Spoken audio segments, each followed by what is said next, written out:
that LBG Vlogs. Thank you, lovely people. It's always a pleasure. It's always nice to come your way. You see, the way you guys are supporting this channel.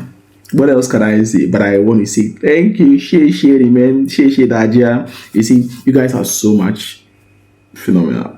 I think that has been my English for some time. But I just want to say from the depth of my heart, I really appreciate it. If today is your first time seeing this, please subscribe, share for others to know what we are doing. And please, I want to plead with you that when you come into my DM, please take your time a bit for me. Now, I'm not a student, I'm working, yes. So I have to share the time. So like usually when I come back home, I need to spend the evening or dawn to respond to messages and then we'll flow. So please, I'll definitely come to everybody's aid and then we'll do this together to the glory of God, you see. And so in today's video, somebody commented and said, BJ, how much do I need to spend when I come to China? Like, what is the, can you run us through a general overview of how much I need to spend when I come to China? Yeah, so today's video, that's what I'm going to talk to you about. And right from the beginning, I always say that it is better you look for a scholarship.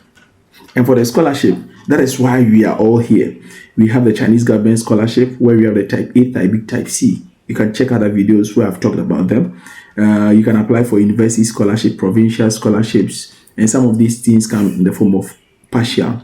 Now, for our bachelor students, if you're a bachelor student, yeah, most likely you're going to get partial scholarship. If you're a bachelor student, most likely you're going to get a partial scholarship. But after running you through all of these things, I want to, if like I'm talking from a very plain level ground so that you appreciate the tuition fees, the other fees that are there, and these are based on my own budget and my expenses. Okay, so it might differ a little, but I don't think the gaps will be so much outrageous, so you can use this as a peg and then you have something in mind. And I'm going to quote all of these things in renminbi because I'm in China. I'm going to quote them in renminbi, and so you can also translate, convert them into maybe dollar or your currency, so you know how much approximately. You can. There are several apps online that converting them are not very difficult. Yes, but another popular ones we usually use is called the XE or something. I don't know, but you can check online. Okay, so when we are talking about tuition fees. Tuition fee for bachelor student, usually it ranges between 15. It depends on the university, but it's usually at least the least amount of tuition fee for an academic year that you're going to get for bachelor should be ranging from 15,000 in an academic year. 15,000, that will be the least. Yeah, but averagely it's going to average like around 20,000 renminbi, but it's going to be between 15,000 to 35,000 renminbi for bachelors. So if you're a bachelor student and you have not gotten any form, I'm talking without scholarship, 15,000 to 30,000, 35,000 renminbi. So if you have scholarship, now if you get 70%, the 80%, the 100%, then they are going to cater for this. But I'm talking about where there's no scholarship.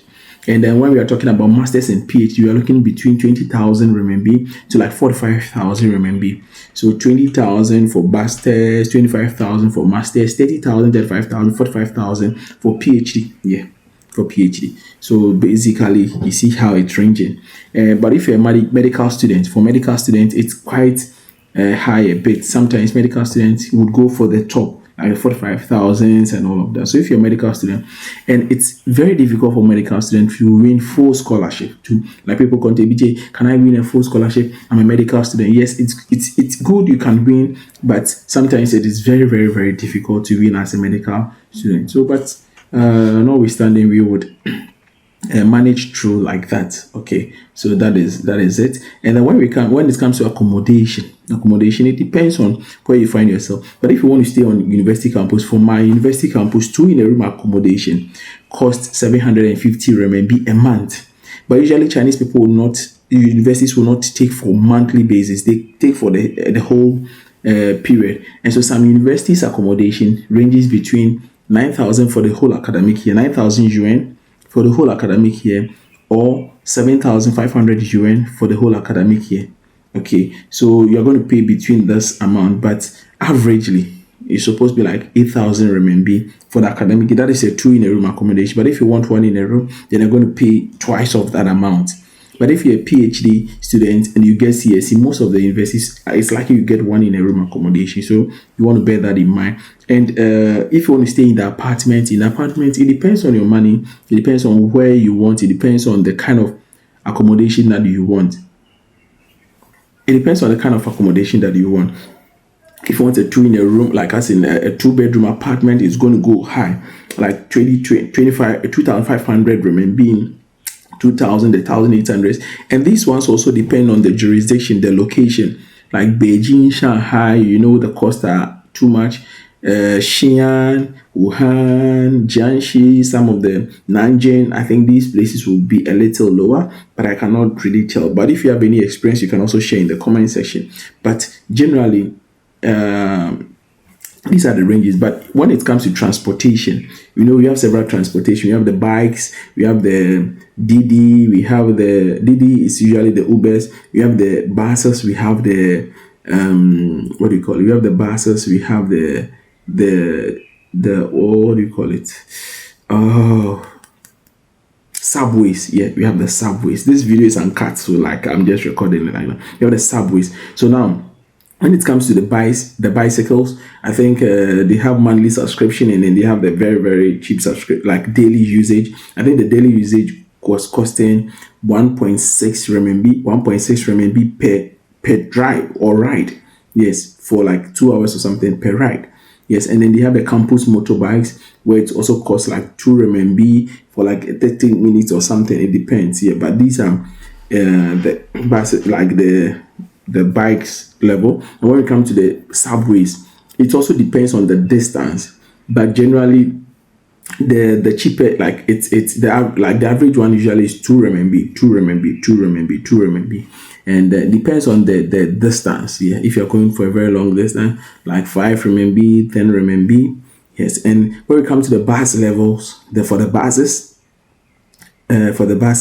like per ride, for a boarding, like it's like in Wuhan it's like 1.6 RMB. But I went to other places. I've traveled to other provinces, and I realized somewhere 1 RMB. I've gone to places that charge 2 RMB also. So like you see, these are average. Yeah. So in a month, it depends on how much you go out in and out of the campus. And that can form your average monthly. But in a month, you should be. But you also have the card. We have the bus card where you can recharge like a month. So when I came before buying the scooter, I used to recharge like 100 RMB for a month, and in a month I'm able to use it. Yeah, depends on where I go. Usually I do not really go far. And once you use the bus card, the advantage is that when you are using bus card, and then you use the bus card, like you slot it in now, and then you don't keep long in a space of 1 hour. If you want to board again, you do not pay. But if you are paying by cash or Alipay, you're going to pay. Even if you get down in the next 5 minutes and board again, you're going to pay new one. But if you're using the bus card, you will not pay in a space like when you make a payment, it takes 1 hour for that payment to expire. Yes, and the same bus card can be used for the subways and all of that. And for the taxis and the Ubers, they are quite expensive. Yes, they are quite expensive. Sometimes you're going to place like 30 minutes, you're paying like 50, 60 RMB. Yes. So these ones are quite expensive. So for transportation, it will depend on where you want to go. For me, maybe if I have a bike also, I bought a scooter, and so I can use my scooter to go to some 30 minutes journeys and 35 minutes journeys to and back, like 1 hour journeys. So I avoid paying some of these costs. So it will depend on you. And when it comes to utilities, for me, when I was back in school, I used to pay like 100 rem. We were not paying for water bill. I don't know for other provinces, but in my school we're not paying. So if you are in any place that you pay, you can also comment. But in my school we're not paying. So in a month I used to pay like 100 RMB for my electricity. 100 RMB, and not all appliances are permitted, but in a month I was paying 100 RMB for my utility. And for my phone call, like when you're a student, that is the best thing that can happen to you. Phone, like your utility when you're a student, it's one of the best things because it's so much affordable. I used to pay 40 RMB for 100 gigabyte, and then also 100 minutes call time. But now that I'm working and I'm staying in an apartment, In a month, I pay 135 RMB for an unlimited Wi-Fi. But on campus too, you had like unlimited Wi-Fi for only 20 RMB. That is in my university. I cannot tell for other universities. But now that I'm staying off campus, I'm paying 135 RMB a month for unlimited Wi-Fi for 60 gigabytes on my phone, and then a 600 minutes call time on my phone. So you can make the calculations for yourself. And other costs that these are not hidden costs, but things that you are going to pay that you might not be aware of. Visa, every year when you're going to renew your visa, you're going to pay for yourself. Some provinces give visa for the entire period. Like if your study program is 4 years, they'll give you the 4 years. If it's 3 years, but in Wuhan, they give them on yearly basis. So every year you're going to pay 400 RMB for your visa. And for insurance, every year you're going to buy insurance package, which is 800 RMB. So these are one yearly cost that you would incur. For books and other stuff, that one will depend on the program you are reading and the books that you are like you want to buy to enrich yourself. They are not going to provide you books. I'm not sure. You can go to the library, borrow books and all of that. But if you want to get personal books, then you're going to buy them yourself. But you can also check some of them on Taobao. But the ones that you cannot get, then you need to buy them yourself. The other one that will take your money is about food. Yes. Sometimes food becomes so much expensive. It becomes so much expensive. So for this one, I cannot make an estimate for you. It depends on what you want to eat. That probably I can use a 500 maybe a month or 300 or 400. It depends on me. Sometimes I use more, sometimes I use less. It depends on the things that I buy in a month and where I want to eat from. If I want to be eating from my room by cooking myself, it's less expensive. But if I want to be ordering food, like ordering KFCs, McDonald's, ordering some continental foods, going to the restaurant, then I will be spending more. But if not, I have a budget and I can be spending less. And the other stuff is entertainment. So once in a while you want to go out, you want to have fun, you want to go to the go-karts, you want to hang around with friends, you want to go to some tourist sites. These are places where money is easily get expended. So please, I cannot make a rough estimate because I would not know where you want to go. But generally, when you are going out, we take the buses, we take based on the transportation system I've said. But when you go out, sometimes the places are quite expensive. Some are not expensive. I think in Wuhan, I've been to 2 zoos already. One charge 60 RMB per student, and then one charge 40 RMB because I was a PhD student. But if you're a master student, they were charging 20 RMB. I've gone to the water park. They charged me, was it 100 and something RMB? Yeah, some places are quite expensive, so I don't usually frequent these places. Once a while, then I go out. But there are several parks that are also free where you can also hang out with friends. Yeah, it depends on where you want to be, but generally, your stipend, that if you're on scholarship, so people ask me, EBJ, and then if you use the normal VPN, it's not paid. Sometimes it becomes a headache, but sometimes you want to I buy VPN where a month I'll pay 20 something RMB for my VPN. Yes. So how can you save money when you are in China? How can you save money? First of all, you save money via your scholarship money. Yeah, the scholarship money that they give you, you can save money from it. You can make a very tight budget, and then you'll be able to save money out of that. And working here is illegal. But you want to do, if you are fortunate, you have a YouTube channel and it's a monetize YouTube channel. That's why I'm saying that please help me monetize the channel. But if it's a monetized channel, you're going to get at least some money from it. You can also participate in some activities, like some competitions where they're going to give you some small monies here, or you can engage in paid internships. I'll talk about that one in another video.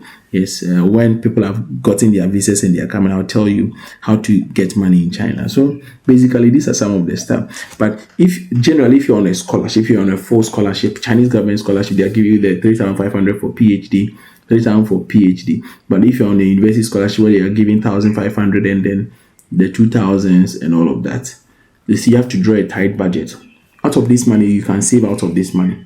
Yes, you know how to support your family, your brother or your sister, and also how you can save some. But I think these monies are quite enough for everybody to sustain themselves. It actually depends on what you want to do and where you want to go. But generally, these are some of the costs that we incur when we come to China. So until then, I'll see you in the next one. I love you all, and I'll continue to try and bring you the best of the videos that you want to see on this channel. See you in the next one. Zai Jian or I, Niben.